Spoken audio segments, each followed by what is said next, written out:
الله الرحمن الرحيم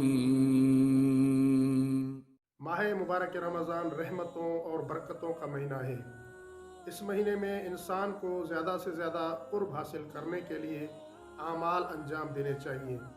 انسان کو چاہیے کہ ماہ مبارک رمضان میں استغفار کرے اور وہ اعمال انجام دے کہ جن اعمال سے اللہ رب العزت انسان سے راضی و خوشنود ہو۔ ماہ مبارک رمضان کے دن اور رات کے مخصوص اعمال ہیں کہ جن اعمال کو انجام دے کر انسان قرب خدا حاصل کر سکتا ہے۔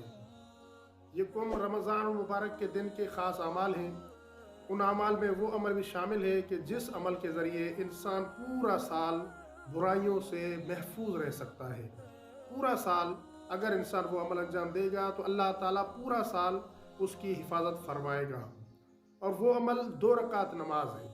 اس نماز کو یکم رمضان المبارک کے دن پڑھا جاتا ہے اور اس نماز کی پہلی رکعت میں سورہ حمد کے بعد سورہ انا فتحنا لکا یہ سورہ پڑھے اور دوسری رکعت میں سورہ حمد کے بعد کوئی بھی سورہ پڑھے۔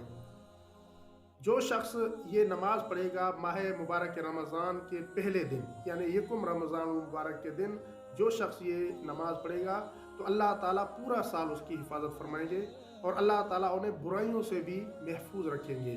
اسی طرح یکم رمضان المبارک کے دن اول ماہ کی 2 رکعت نماز پڑھنے کا بھی حکم دیا گیا ہے اور یکم رمضان المبارک کے دن صدقہ دینے کی بھی تاکید کی گئی ہے۔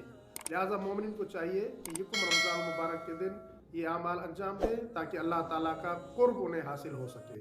اگر ہماری یہ ویڈیو آپ کے لیے ہیلپ فل رہی ہے تو ہمارے چینل کو سبسکرائب کر لیں اور ویڈیو کو لائک بھی کر دیں تاکہ ہمیں اس جیسی اور ویڈیو بنانے کے لیے موٹیویشن مل سکے۔